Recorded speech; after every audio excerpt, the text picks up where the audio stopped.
After her release, Hanna Reitsch reacts bitterly to media reports about her past. In 1947, she receives the official confirmation of her denazification. However, she never distances herself entirely from the National Socialist regime.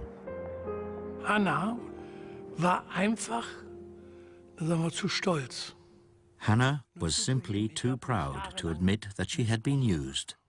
She hadn't really been used. She had volunteered, but for a bad cause. Hanna, I don't think, realized what was really behind the Nazis. She was just a German patriot. But she defended Hitler, and this is why she must be called a Nazi. She defended Hitler to the end. Hanna Reitsch never finds her way back to the new Germany. It remains a foreign country to her. Austria becomes her new flying base. Years later, she even assumes Austrian citizenship. Every year, she takes off from the small airfield at Timmersdorf in Styria to fly across the Alps. Sie fühlte sich glücklich in der Luft. She was happy up in the air with her plane. She felt as free as a bird. Sich frei wie ein Vogel.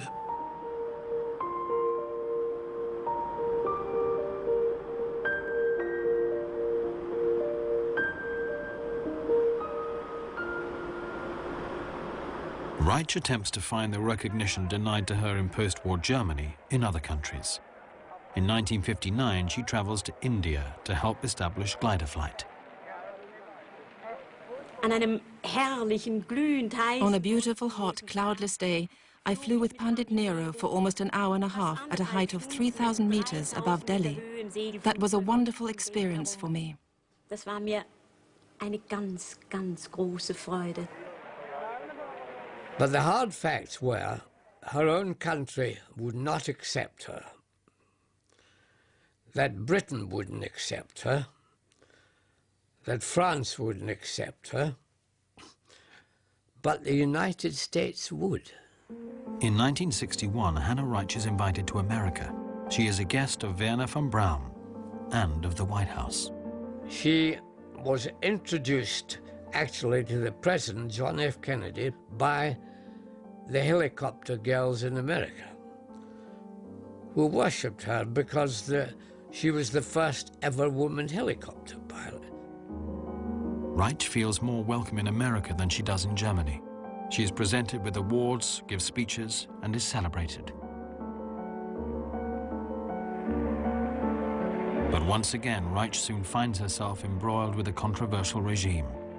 On Nehru's recommendation, she travels to Ghana in 1963. Ghana's president, Kwame Nkrumah, had led the former British colony to independence. He too tasks Hanna Reitsch with establishing glider flight. She had some bad luck again and made a small error of judgment. Although I don't really blame her. I said, oh look, she has once again chosen one of these dictators. Reitsch stays in Ghana for 3 years, and a close relationship forms between her and Nkrumah. She experiences the country's gradual transition to a dictatorship.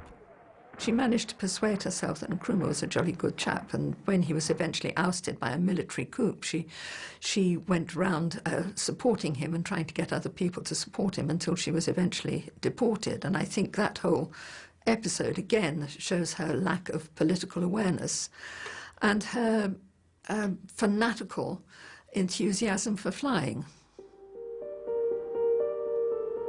In June of 1978, Hanna Reitsch takes off on her last flight across the Alps.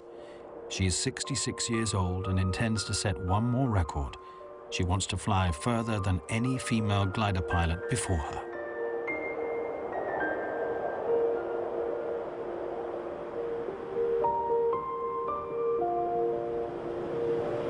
But she is ill and dejected.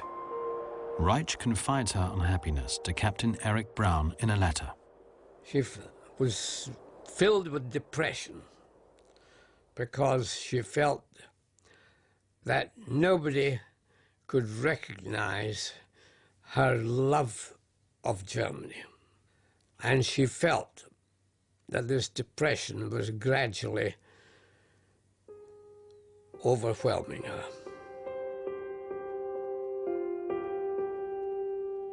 Her death was a complete surprise. She just collapsed and was discovered dead by the side of her bed. Hanna Reitsch dies on the 24th of August, 1979. It was exhaustion. My husband always said that she liked to burn the candle at both ends. What remains of Hanna Reitsch? The image of her as a heroine of the Nazi era.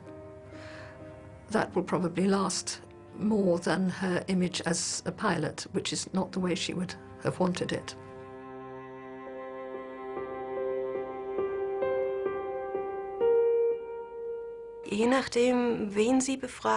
Depending on who you ask, Hanna Reitsch was either an exceptional glider pilot, an unusually brave test pilot who still holds several records and was probably the most skilled female glider pilot of all time.